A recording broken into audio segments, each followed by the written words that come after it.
Howdy fellas, figured I'd give you an updaters. 3,300 miles on this beast. Oh, here we go. Let's secure this thing. Anyway, so 3,300 miles, a non-Ford guy ends up with a GT350. How does that all work? How does it boil down? And how's he liking it? Well, keep it very simple. I purchased this car for a different individual. Long story short, I ended up with it. So, going back to the dealership, they wanted to charge me a leg and an arm, meaning, you know, short me, I don't know, 15 or, yeah, I think it was about 15 grand. After 4 months, I said, heck with that, I'll just daily it. It's a good car, good reviews, so I'll go from there, you know. Everybody that's reviewed this car had said nothing but good things about it, so there you have it, you know. So I figured, well, I'll make the best out of it. So I have, you know, I've driven it here and there, and I've enjoyed it. You know, like I've said in my other videos, it's still a Ford, but the Shelby division definitely just mastered it, man. Whenever you tell me that Ford can handle, I'd laugh. You know, they do a good job plowing crowds. You know, it's just a horrible handling vehicles. They don't stack up to nothing, you know. They ain't gonna stack up to no M3. Well, guess what? This one stacks up to just that. M2, M3, you know, a lot of reviews, comparisons. So it handles really good. For what it is, it just handles phenomenal. I can't stress it enough because I haven't driven a better handling car. I've tried to chase down a GT3. Well, not chase down. He passed me on the track, so I try to keep up with him. I mean, for the money, it's quite the car, but it ain't keeping up with no Porsche GT3 RS.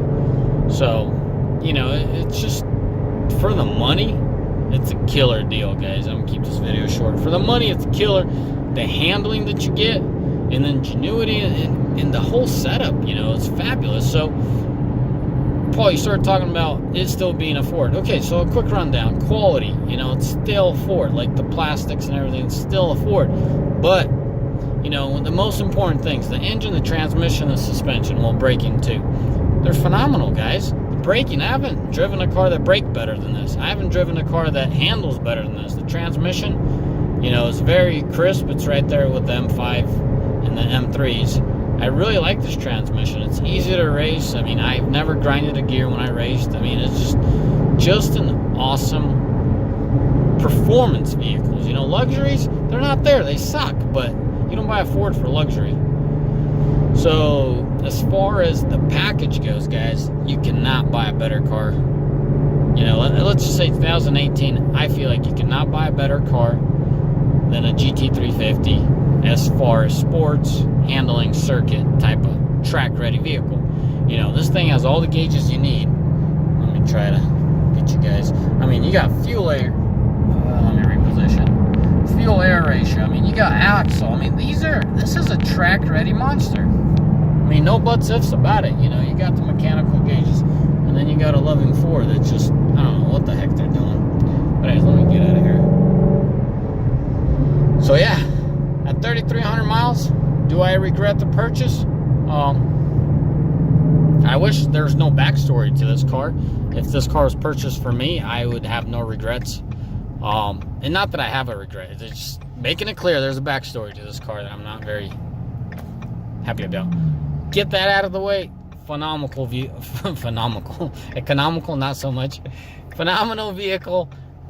Fabulous. Just a fabulous vehicle for what money could buy. Anyways, that's that. That's my little review of 3,300. Flip side of things, have I broken it, spun it out? Have I aimed for crowds? No, never got there. Not because I'm such a good driver. This isn't independent suspension. It's not your live axle like the old Ford Mustangs were. You know, this is quite impressive. I mean, coming from a guy that doesn't like Ford and saying so much good things about Ford. So yeah, that's it, fellas. If you got an opportunity to buy one of these and you're on the fence, heck, man, there ain't nothing to think about. If you like this vehicle, the way it looks, you'll love the way it rides and just everything. It's a linear engine, and what I mean, like the higher you give it the revs, the faster it scoots. But it's just the way it was created. It has crap for lowing, but that's what it was meant for. You know, 8,300 RPM is there for a reason. So use them all. Don't just don't want a rocket ship at 2,000. Just I'm always comparing them because I'm used to it. That's what I had for the last 5-6 years. Anyways, boys, that's it, man. That's the review. Y'all behave. And as always, have a mighty fine day. May the Lord bless y'all. Bye.